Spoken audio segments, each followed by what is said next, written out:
Welcome to another exciting video.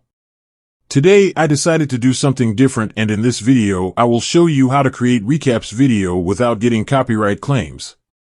So follow through and subscribe. Also, something to note that I have been creating these videos for more than 1 year, so I feel a bit qualified to walk you through. In this process, it's normally divided into 3-step process. 1.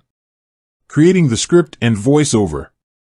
2. Editing the video, which is the main topic I will focus on this video.